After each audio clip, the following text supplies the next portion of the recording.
Good morning. It's 8 o'clock. In a few seconds' time, almost.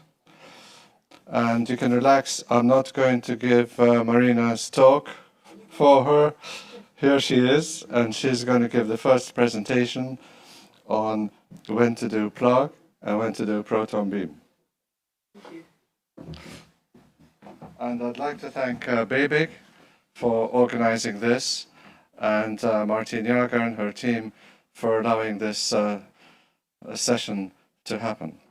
As we all know, none of our research turns from dreams to realities unless we have somebody to finish the job and to make it available to surgeons and patients. So thank you very much for what you're doing. Thank you.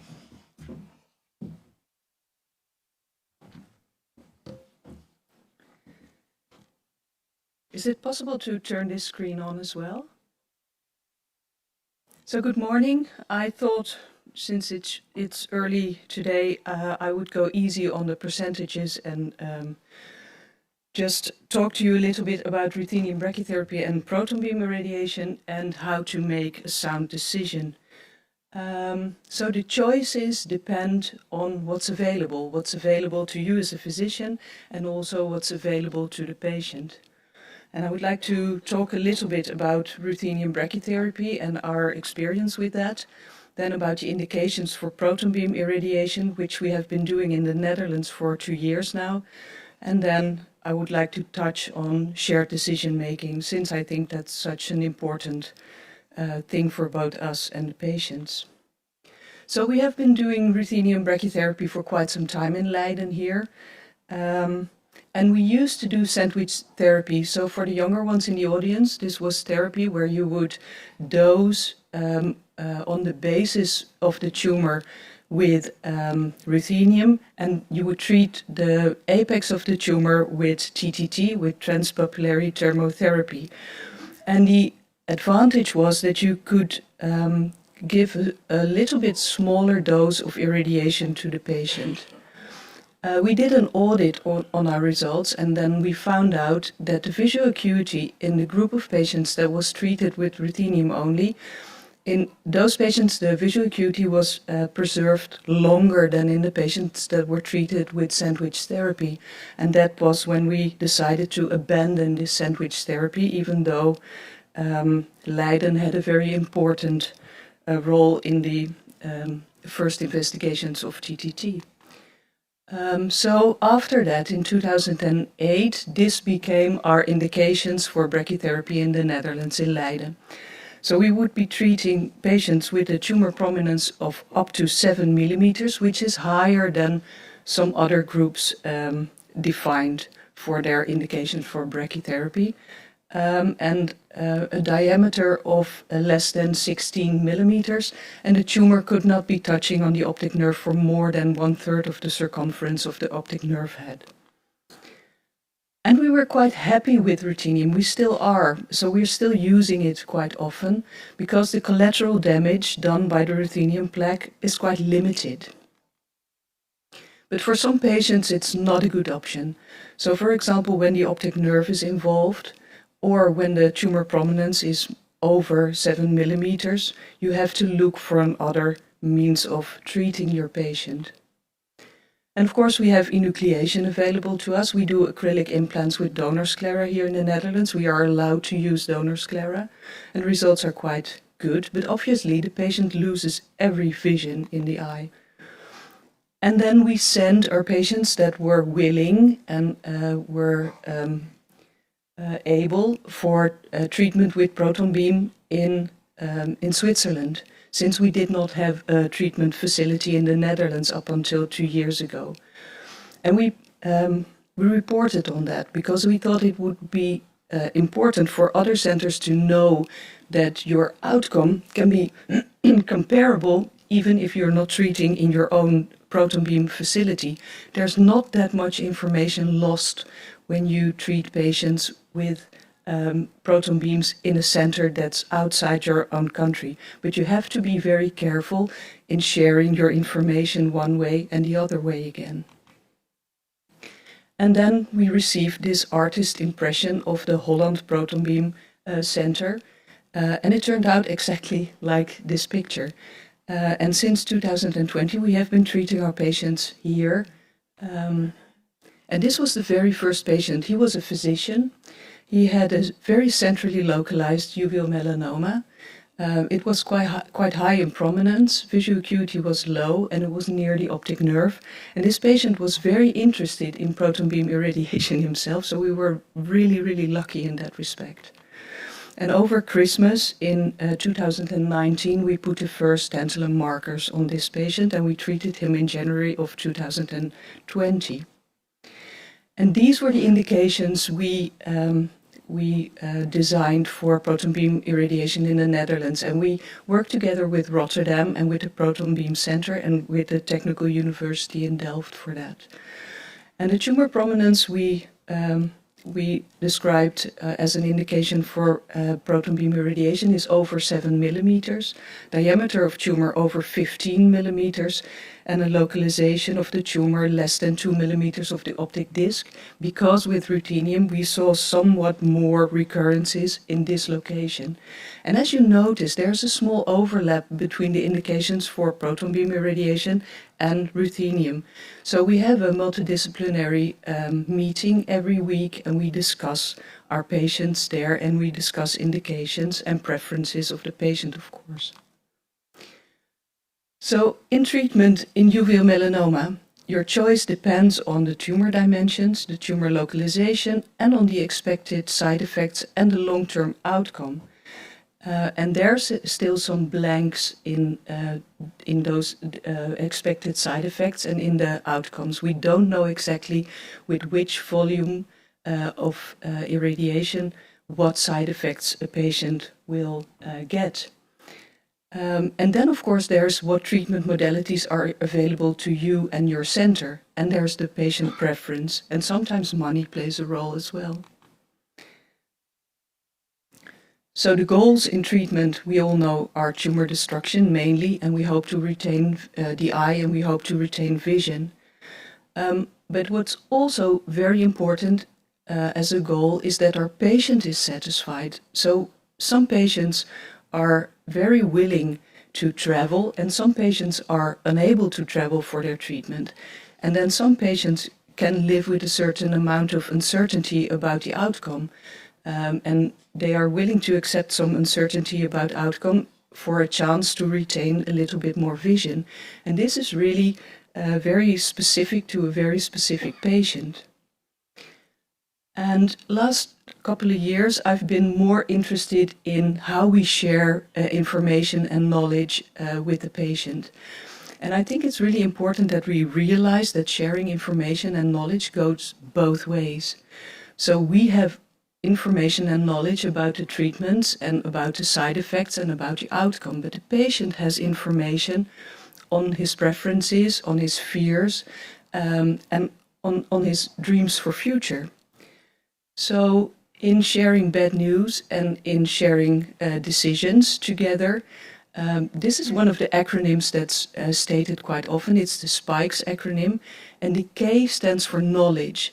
And when you look at the description of knowledge that is given in this acronym, it says, give the patient all facts they need to come to a decision.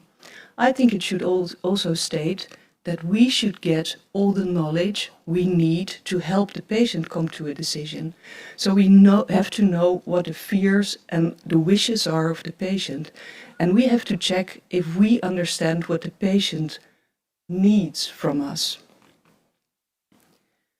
So I think we need more studies in order to be able to make sound shared decision making. We need more information on the precision of our irradiation and on the toxicity to be able to predict more accurately what the outcome will be. Of course, we don't know enough about the visual outcome either. We don't know whether patients, this individual patient would have more quality of life with better visual acuity or with a better visual field. And these things we have to study. And then there's, of course, quality of life. And I think quality of life studies have been done by our colleagues who are involved in retinoblastoma, but we are a bit lacking behind. I'm sorry, Bertil, you did some studies on that and about patient experience, but I think we should do more on that. And we have a study in Leiden, it's called the PROCAM study, where we look at quality of life in patients either being treated with proton beam or with enucleation. And of course, I'm really happy to see the EORTC study coming up. So different centers have different treatment modalities available, and I think it's worthwhile to look beyond your borders to expand your armory for treatment. Sandwich therapy is no longer used in Leiden as a standard treatment option.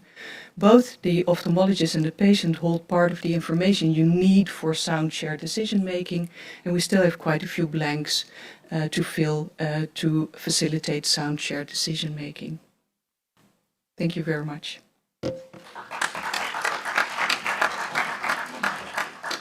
Thank you very much. Perfect timing and a great talk. Does anyone have any questions?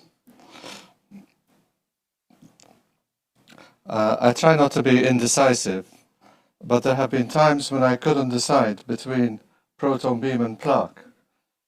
You know, it's been a tumor with an awkward shape near the optic nerve and so on. And so I've agreed with the patient to try a plaque, to put in a template, and if the template is just where I want it to be, that's what they get. They get a plaque.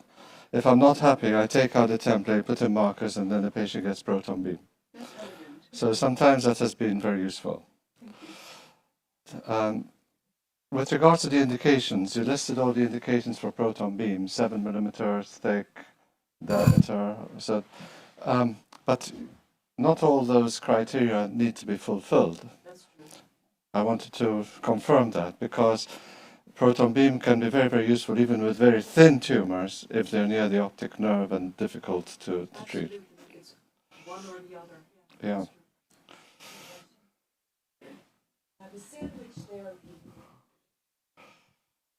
The sandwich therapy. In the past, we used to use it too, and we used it for a couple of reasons. Number one, to prevent recurrence, and number two, to reduce the, quote, toxic tumor syndrome, like radiation maculopathy. Did you find any difference in your degree? That's a different setup because this is, the sandwich therapy is where you calculate your dose of irradiation assuming that you're going to treat the apex of the tumor with TTT, so you give a lower dose of irradiation, whereas what you mean is that you give the full dose of irradiation and you use TTT either to prevent or to treat a recurrence, and that's a different setup. So you give a total dose the patient needs for treating the total tumor, and then you add TTT, so it's not part of your initial treatment. Okay. And there's still a place for that, absolutely. Vicky. Hi, Vicky. Last question. Just a small comment about the patient part of your presentation, which is also vital in our eyes. And therefore, for the last 3 years, we use patient-reported outcomes, which is a major tool to evaluate. Prompts are the way to go. Yeah. I agree with you. So we have a poster here, and you can see the questionnaires, the validated questionnaires we're using and everything. Thank you. Thank you. Thank you. Next, it's a pleasure to welcome Jan Beenakker, who's going to speak about MRI. Good morning. It's indeed a pleasure to introduce this relatively new imaging technology, at least for uveal melanoma. I have to disclose that we get research support from Philips. So first, let me quick update you on how uveal melanoma looks on MRI. So here you see the typical anatomical images. I think most of you are familiar with. One of the important things to know is that this one works. Yeah. That on T1 the signal intensity correlates with the pigmentation, so more pigmented tumors look more hyper on T1. And so if you have an unpigmented tumor, it looks much darker, and that the tumors also diffuse enhancement after contrast administration. This is something which differs greatly also with other intraocular masses. One of the big advantages of MRI, which you see at the bottom of the slide, is the fact that you get a complete 3D visualization of the tumor and the surrounding structure. So this allows you for more accurate dimension measurements, but also allows for much more information to share with your radiation oncologists if they, for example, go for brachytherapy or proton therapy. They can much better see the relation between the tumors and the surrounding organs at risk. One of the big advantages of MRI is also the fact that you get biological information from your tumor without the need of an intraocular biopsy. Here I show the two most commonly used functional MR techniques in oncology. It's on the one hand diffusion-weighted imaging, which probes the cellularity of the tissue, and on the other hand perfusion-weighted imaging, which is a bit like fluorescence angiography, but with two big advantages. On the one hand, you can look inside the tumor, so you know for the complete tumor how the perfusion characteristics are. And on the other hand, it's also a quantitative technique. So for every time point, for every voxel, you can calculate the contrast agent concentration. And this allows for pharmacokinetic modeling, which is a much more strong technique to really differentiate between different types of masses. And you see on ADC, which is a quantification of the diffusion, that tumors have an ADC value, an apparent diffusion coefficient of about 1.1, whereas malignant benign lesions have, for example, a much higher ADC value. And in terms of perfusion, we generally see the washout curve. We see it in about 2/3 of the patients, as you see here, and the other tumors show a plateau curve. And we don't see in any uveal melanoma a progressive curve, which normally would be showing that the lesion is benign. A good thing also is that these technologies are now also available for your own MRI. One of the vendors, you can even just download it from their website. And so you can also start using this. You don't need any own-made hardware anymore. So I think that's a very good step for also the clinical application of the things I will show you now. And in the context of brachytherapy planning, I would quickly highlight three things where we use MRI for. On the one hand, to assess tumor dimensions, to assess extent into nearby structures, and then a few quick other applications.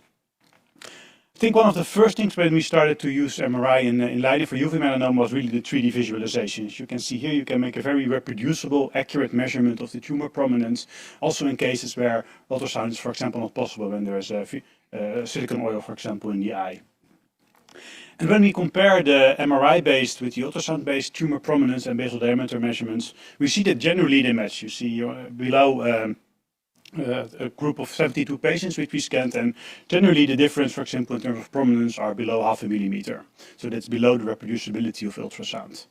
There are, however, a couple of examples of cases where you see that there are larger differences, and those we see particularly interiorly located tumors.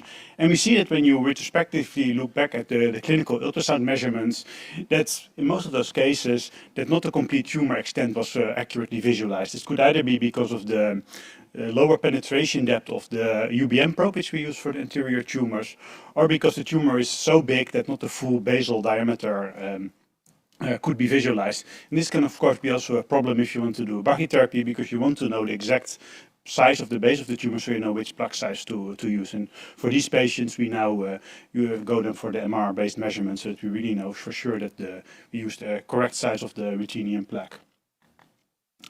Another important application for MRI is to assess for extrascleral extension or invasion of other structures. Here you see a clear case of extrascleral extension. In this case it was also noted on ultrasound. But you can see that on all three different types of contrast you can clearly see the presence of the extrascleral part.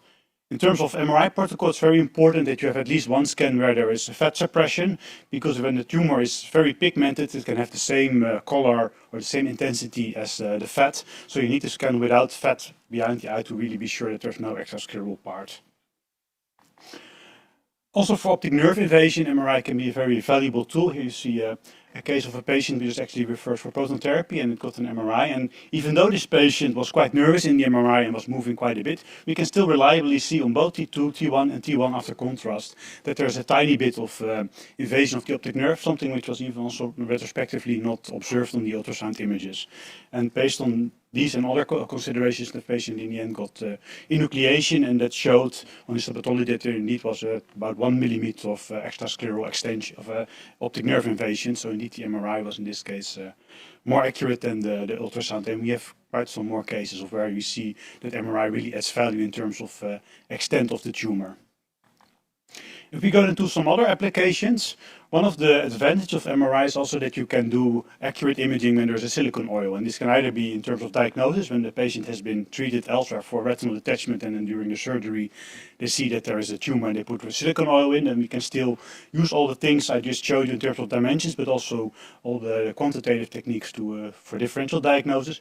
But also if a patient gets silicone oil after treatment, then you can still follow up the patient with MRI. In this respect, I would like to stress that it's important that you also then make a baseline scan, preferably before you do the vitrectomy, because after ruthenium or also for proton therapy treatment, we also see quite some changes to the tissue due to the radiation. And if you just only have one MRI at a later time point, you cannot be sure whether the enhancement you see, whether it's related to the radiotherapy or its recurrence. So in that case, we really advise to also make a baseline MRI. One of the other things where we use MRI now more and more is for differential diagnosis and also to assess early treatment response. And this is really about these functional MRI techniques I showed you in the beginning.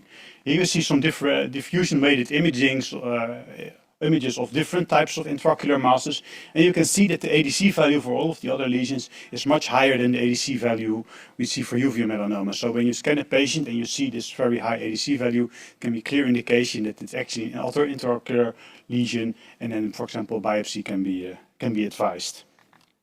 Similarly for perfusion-weighted imaging, so where you assess how the blood flow or the perfusion characteristics are of the lesion. For example, when you see the perfusion time intensity curve of the schwannoma, you see that it's this progressive type of curve, something which we do not see in any of our uveal melanoma. And it's again a very clear indication that it's a different type of lesion. These perfusion-weighted imaging characteristics, by the way, also tend to correlate with, for example, monosomy 3, so they can also be an important prognostic marker. When you look post-radiotherapy, we also see that the perfusion characteristics of a tumor show much more benign features. For example, you see in this case, 3 months after treatment, we see a lower enhancement, so lower perfusion of the tumor, and also the washout characteristics are gone, and we now have a plateau curve. And we also see these results before we can see any change in tumor prominence. So it's also an early biomarker of treatment response, which can be very important for your patient also to be sure that there is indeed a response of the treatment, although the tumor still is equally big as it was before treatment. Especially for those quantitative technique, I think it's really important to have a trained radiologist who really knows how to read the images of the eye, because some of the characteristics are different than, for example, a standard brain MRI. In this sense, we are very lucky that we have two radiologists, Teresa Ferreira and Bertil E, who are yesterday also here, and I think Teresa will also give a presentation later today. We're really trained so that they can really get the most value from these MRI images, and then in collaboration with our ocular oncologists can really see, okay, if we combine all the optical information with the MRI information, what's indeed the best treatment or the best diagnosis for this specific patient. And if you need help setting up MR in your own center, send us an email and we're happy to see if we can help.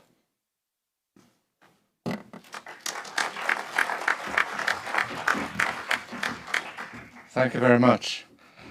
Until today, I always thought I was coping very well without MRI and thought I'd never need it because of ultrasound, but you're really giving me second thoughts now, and I'm going to think very hard about using MRI a bit more. Thank you. Carol, do you have any pearls to share? I'm just going to make a point. We do use MRI quite a bit in our practice. Mostly for eyes that come in with vitreous hemorrhage and there's a mass that's seen and we're not sure if it's subretinal hemorrhage or if it's a melanoma. And I think that is the most important use. The other use is if a patient comes in with a choroidal effusion. We always get an MRI just to prove that it's just an effusion and nothing worse. That's great. Yeah. Thank you. Any comments, anyone? Yes? Professor Beenakker, yes?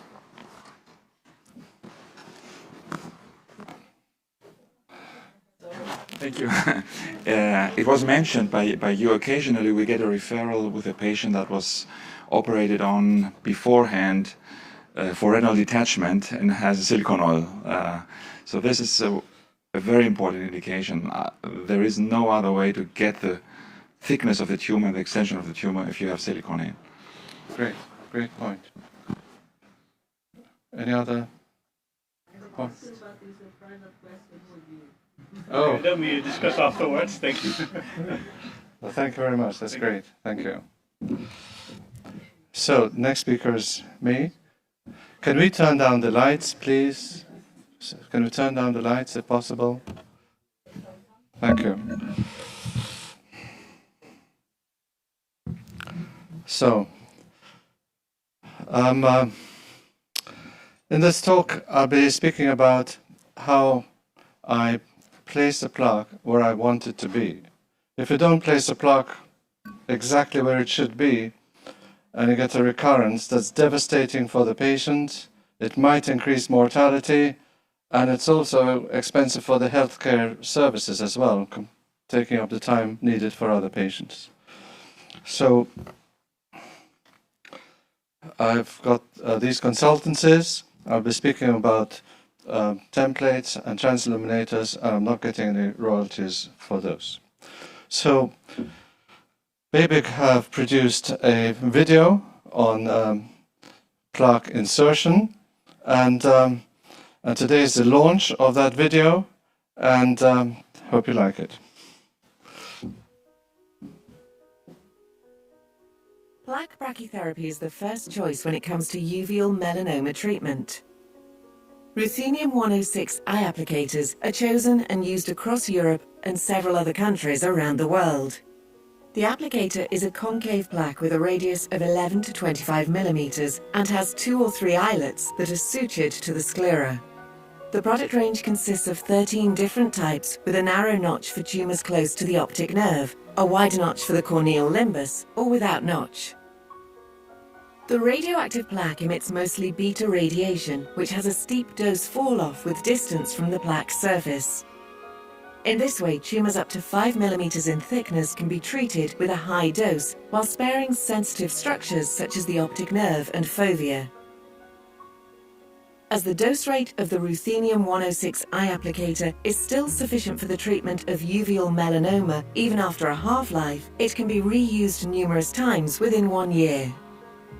A variety of surgical techniques have been developed by ocular oncologists around the world to place the applicator accurately over the intraocular tumor. This short presentation describes methods developed by Bertil Damato in England. Preoperatively, Damato plans the treatment according to 5 measurements.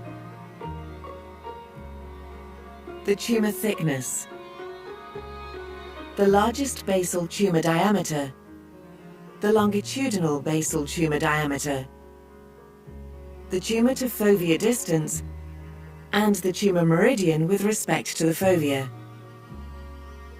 For the selection of the correct plaque size, the 2 mm safety margin must be considered.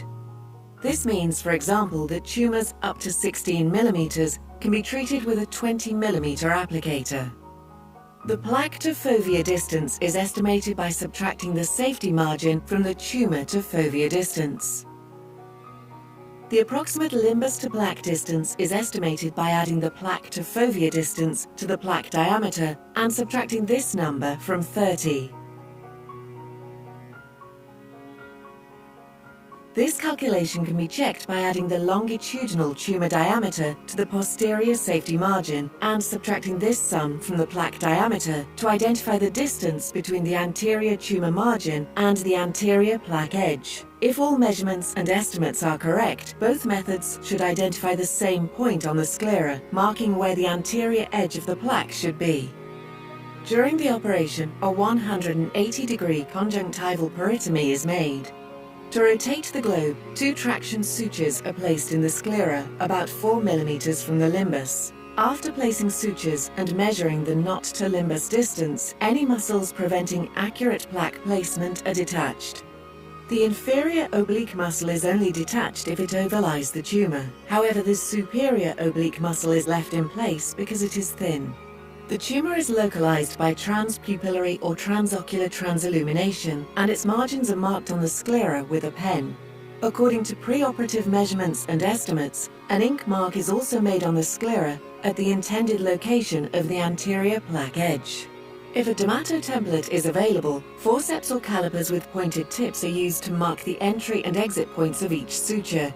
so the template which is corresponding to the selected radioactive applicator can be sutured to the sclera with releasable bows. Now the surgeon slides the right-angled transilluminator down a groove until it clicks into a perforation, then performs binocular indirect ophthalmoscopy to elicit the sunset sign, while assessing the distance between the light spot and the tumour margin, ensuring that the tumour, including safety margin, is completely covered by the template.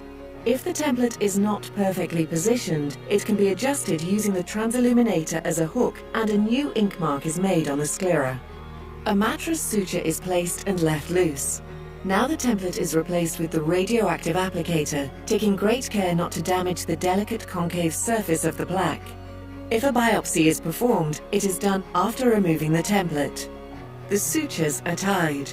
If a Damato template is not available, the plaque position can be checked by ultrasonography or indenting the globe with the posterior edge of the plaque while performing binocular indirect ophthalmoscopy. Any detached muscles are sutured back in place, ensuring that the knot to limbus distance is the same as before. If the plaque overlies the muscle insertion, it is attached to the sclera with slings or to the mattress suture. Finally, the conjunctiva is closed, ensuring that the sclera is completely covered. In summary, the following key steps are important. Ruthenium 106 eye applicators irradiate the tumour with minimal side scatter, so that accurate plaque positioning is essential. Before operation, plan plaque placement in relation to tumour and globe. To improve accuracy, detach any overlying muscle after measuring the knot to limbus distance and place a mattress suture. Confirm Damato template position by eliciting the sunset sign. Alternatively, confirm plaque position by ultrasonography or indentation. Avoid scleral exposure when suturing conjunctiva. This technique has been shown to have high rates of success in terms of local tumour control and the conservation of as much useful vision as possible. Please do not hesitate to contact us for more information. What I'm going to do now is just to highlight a few points. I personally find it really helpful to know before the operation what's going to happen, which muscles to remove, where the plaque is going to be, and everything. But we need to have really accurate measurements and not just guesstimate how far the tumor is from the fovea and so on. Detaching the overlying muscles really improves accuracy, especially in my hands. I've seen surgeons struggle trying to place a plaque under a muscle, making life really, really difficult for themselves. And detaching the inferior oblique improves the symmetry. The superior oblique with a mattress suture, you can really press the muscle, press the plaque right up against sclera. You've got to document the knot to limbus measurement so that when the plaque comes to be removed a few days later, everyone remembers what the distance is, just in case the muscle has to be taken out, detached and put back again. Got to be really careful with transpupillary transillumination. You can get totally false results. So sometimes it's really good to do transocular transillumination and to confirm the findings by indentation. One trick is to have the scleral bites circumferential, so that if you need to move the plaque anteriorly or posteriorly, you can slide the knot to the anterior or posterior part of the lug, and like that you don't need to place new scleral sutures. You've got to be ready for scleral perforation.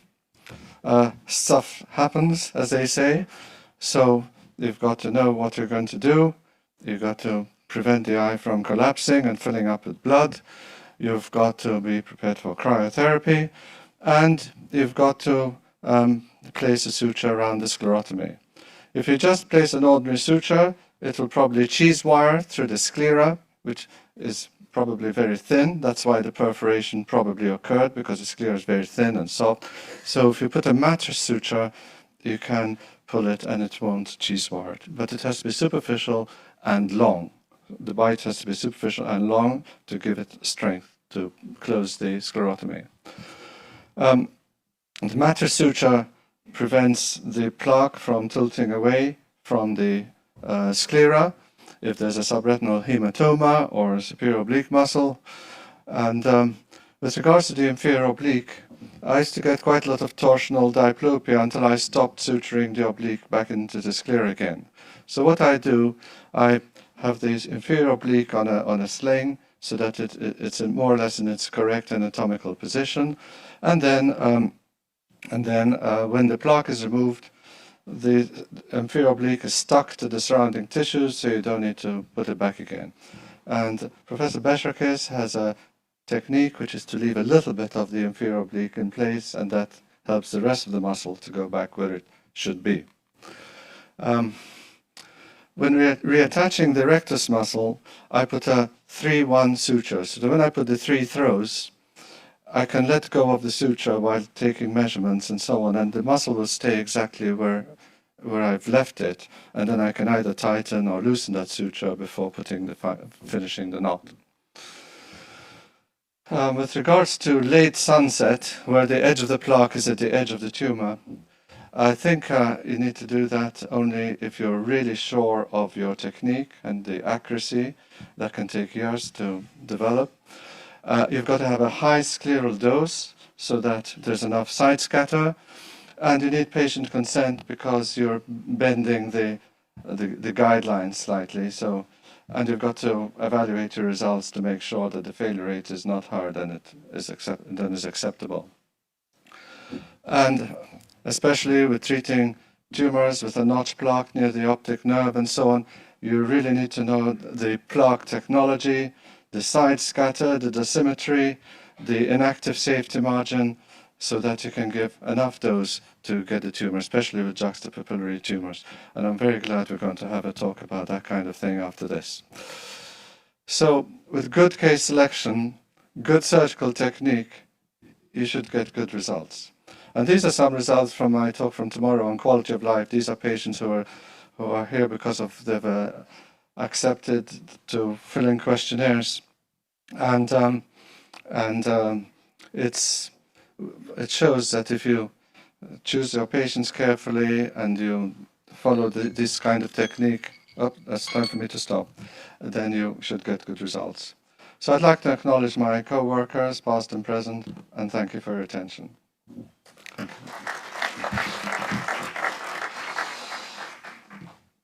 Time for just 1 or 2 brief questions. So this is being used by other surgeons around the world with modifications, and we all do things differently. I think we should have a session on plaque treatment so that we can all share our different techniques, because there are many ways in which we can learn from each other. In Philadelphia, during one meeting, we had a session on how to do plaque radiotherapy. The session was so lively, and everyone had different. That's right, yeah. It would be a great session. It would be really useful, yeah. So next, it's a great pleasure to, you all know, Carmen. So the floor is yours. Thank you.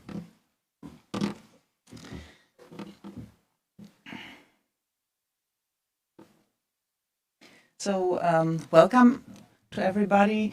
For those who might not know me yet, I'm Carmen Schulz. I'm the product manager for the ophthalmic products at Eckert and Ziegler BEBIG, and we have a booth also outside in the hall. If you have not been there, just come along after this presentation, or maybe in the breaks in the next days.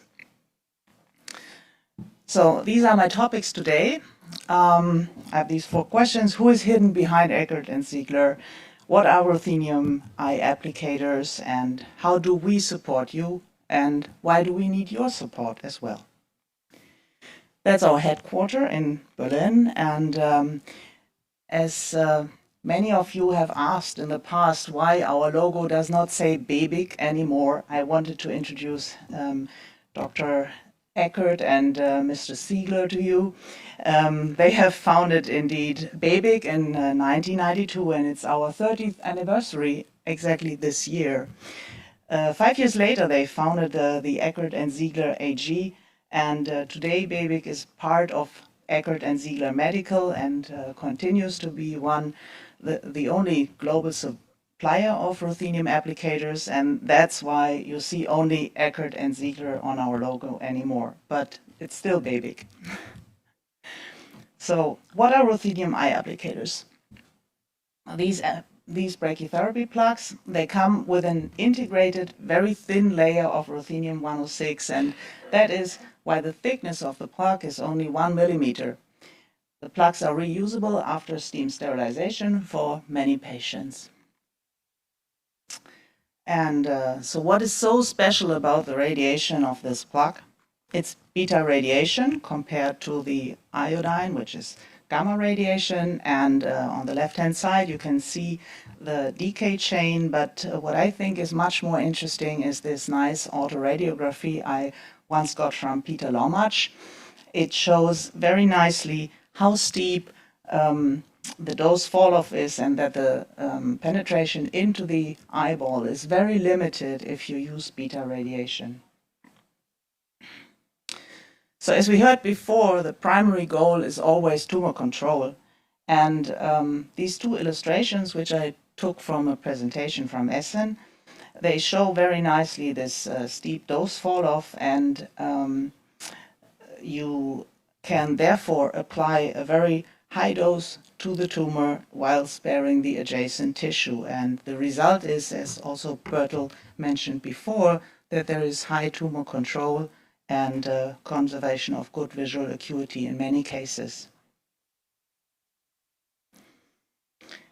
So we have this ABS guideline from 2014, and it says you shall bring 85 gray to the tumor apex. And we heard before in presentations other numbers like 130 gray, which is much more.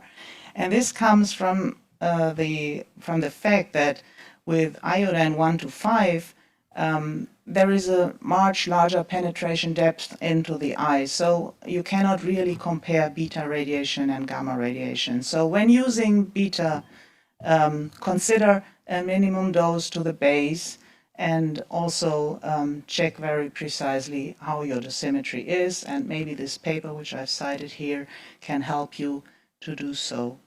And if you increase the dose beyond this 85 gray to the apex, you will still have good visual acuity results with beta radiation. So if you want to see the different applicator types, you are welcome to come to our booth, and we can show you the samples. And also the Damato templates, which have been mentioned before, you will find there. They are not produced by us, but by our partner in Ultimate, and we bring them to you all around the globe. And also we have the sterilization container available there to show it to you if you are interested. So how do we support you? You have already just seen one of the films we have prepared. That's the one Bertil showed before. And we also have another little film which might help you to inform patients. It's a little information on how brachytherapy will go on, so the patient can be informed with this film. You can download both of these on our homepage. And so why do we need your support?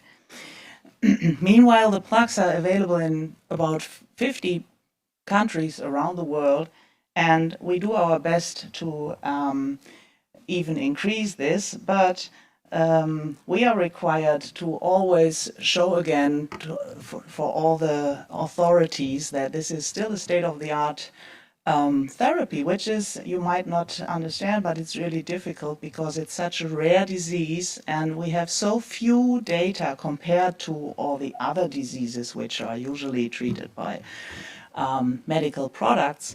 So we supported the GEG-Estro group to do a survey, and I know that many of you here in the audience have already taken part. Those who are using the plugs for many years already, thank you very much. We have a really good response. More than 50% of our users have already responded to this. So if you don't have done so, please do it maybe today, because the survey will close in July, and so we would appreciate this a lot. Thank you. So I would like to thank also the other speakers, Marina, Jan, and Bertil, for their contribution, and thank you for being here with us today.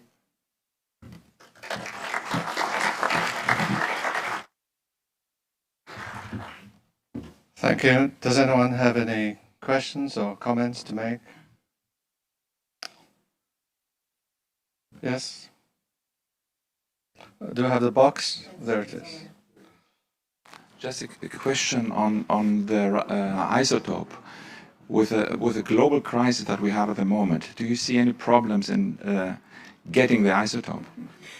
Well, currently we are quite positive that we can guarantee the supply further on. So we take great care of that. Any other points to make? Well, thank you very much for organizing this, and thank you, Martine, as well, and thank you all for being here. Thank you very much. Well done.